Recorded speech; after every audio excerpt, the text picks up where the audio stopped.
जम्मू कश्मीर में इलेक्शन का सिलसिला ख़त्म हो गया है और जो चारों तरफ एक हंगामा बरपा था वो अब ज़रा थम गया है। इंतज़ार है 4 तारीख का, कौन जीता और कौन हारा।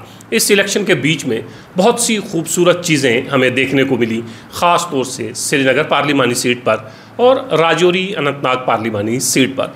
बहुत कुछ ऐसा था जिसे हमने उस वक्त या नज़रअंदाज किया या उस वक्त हम उस पर बात इसलिए नहीं कर पाए कि चारों तरफ तो शोर था, एक हंगामा था और हंगामे के बीच में हम भी और हमारी ऑडियंस भी नहीं सुनना चाहते कुछ और जो बहुत अच्छा हो जाता है। बहुत खूबसूरत चीज़ें देखने को मिली इस इलेक्शन में और बहुत ख़राब चीज़ें देखने को भी मिली और ख़राब चीज़ों के ऊपर हम अक्सर बात करते ही रहते हैं। आज अच्छी चीज़ों पर बात करते हैं। चलते हैं श्रीनगर में 3 अहम उम्मीदवार थे। 2 उम्मीदवार आगा रूहुल्लाह और वहीदुर रहमान परा एक दूसरे के आमने सामने इलेक्शन लड़ रहे थे। दोनों नौजवानों में खासे पसंद किए जाते हैं, दोनों पॉलिटिकल सूझबूझ रखने वाले लोग हैं और दोनों की अपनी अपनी पार्टी में तगड़ी पकड़ है और ज़बरदस्त अपने अपने इलाके में इनकी फ़ैन फॉलोइंग है। दोनों एक दूसरे के ख़िलाफ़ इलेक्शन लड़ रहे थे, तो फिर क्या होना चाहिए था? वही जो सज्जाद गनी लॉन और उमर अब्दुल्ला के बीच में हुआ या वही जो चौधरी लाल सिंह और जतिंदर सिंह के बीच में हुआ। लेकिन यहाँ ऐसा नहीं हुआ।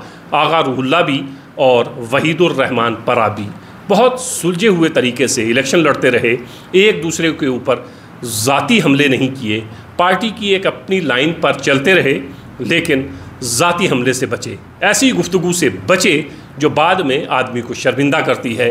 जोश में बहुत कुछ कह दिया जाता है लेकिन तारीख़ में चीज़ें रकम हो जाती हैं और वो चीज़ें फिर आपका पीछा करती रहती हैं। आगा रूहुल्लाह ने भी और वहीदुर रहमान परा ने भी इस चीज़ का ख्याल रखा कि हम एक दूसरे के मुकाबले में इलेक्शन ज़रूर लड़ रहे हैं लेकिन एक दूसरे के दुश्मन नहीं हैं। हमारी पार्टियां अलग अलग ज़रूर हैं लेकिन हमारे बीच में कोई जंग जारी नहीं है। इलेक्शन लड़ रहे हैं, इलेक्शन आते जाते रहते हैं।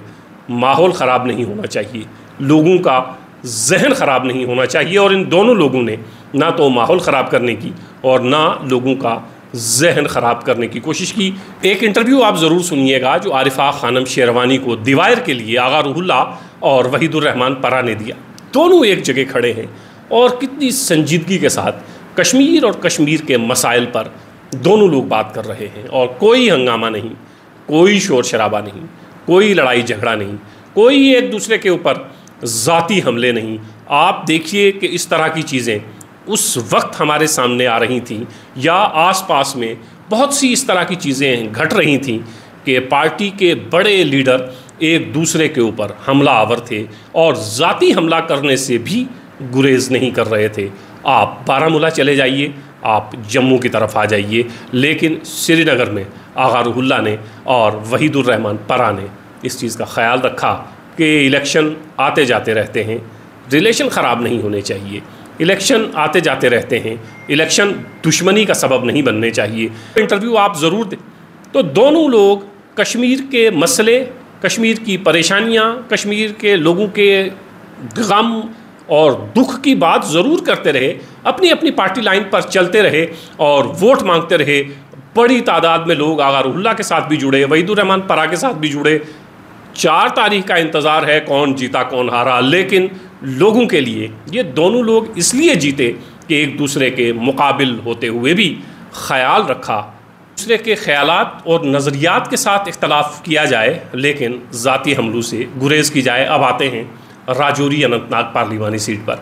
3 उम्मीदवार, बड़े उम्मीदवार मैदान में थे, 2 सबसे बड़े उम्मीदवार जिसके हवाले से हम लोग बात कर रहे हैं कौन जीतेगा, कौन दूसरे नंबर पर रहेगा। जीत हार की बात 4 तारीख को करेंगे, उससे पहले जीत हार की बात नहीं करनी है। PDP सदर महबूबा मुफ्ती और नेशनल कॉन्फ्रेंस के उम्मीदवार मियां अल्ताफ़ की बात करते हैं। दोनों उम्मीदवार एक दूसरे के सामने, दोनों का सियासी कैरियर दाव पे। एक बड़ी दरगाह के सज्जादा नशीन, कई साल MLA और मिनिस्टर रहे, एक बड़ा सूफ़ी घराना जहां से मियां अल्ताफ़ आते हैं, और दूसरी तरफ PDP सदर, फॉर्मर चीफ मिनिस्टर और फॉर्मर होम मिनिस्टर की बेटी महबूबा मुफ्ती। सियासी कैरियर दाव पे है दोनों का, लेकिन कहीं पर हमें देखने को नहीं मिला कि दोनों ने कोई हद क्रॉस की हो, दोनों ने एक दूसरे के ऊपर ज़ाती हमले किए हों। कहते हुए ये पाया कि मियाँ अल्ताफ़ मेरे क्लासमेट हैं, मेरे भाई हैं, और दूसरी तरफ मियाँ अल्ताफ़ साहब ने भी ये ख्याल रखा कि महबूबा मुफ्ती के हवाले से जब भी गुफ्तगू की जाए तो एहतराम को मलहूज़े ख़ातिर रखा जाए। इसी इलेक्शन के बीच में कुछ ऐसे लोग भी राजौरी अनंतनाग पार्लिमानी सीट पर इलेक्शन लड़ रहे थे जिन्होंने कंट्रोल नहीं किया, जिन्होंने हमले किए, और हमले भी ऐसे कि आदमी उस गुफ्तगू को सुनकर शर्मिंदा हो जाए। वो उम्मीदवार जो मैदान में थे, जिनका सियासी कैरियर दाव पे है, उन्होंने एक दूसरे के ऊपर ज़ाती हमले नहीं किए, पार्टी की लाइन पर चलते रहे, वोट मांगते रहे, अपना काम गिनवाते रहे। ऐसा कुछ कहा जिसके ऊपर बाद में शर्मिंदगी हो।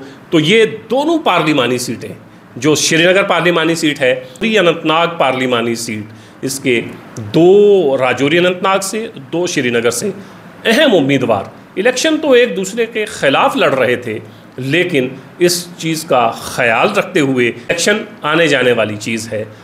हमें लोगों से वोट मांगने हैं, लेकिन एक दायरे में रहकर, मैनिफेस्टो से, अपने काम से, अपने काम के हवाले से लोगों से वोट मांगे। महबूबा मुफ्ती भी और मियाँ अल्ताफ़ भी लोगों के बीच में रहे।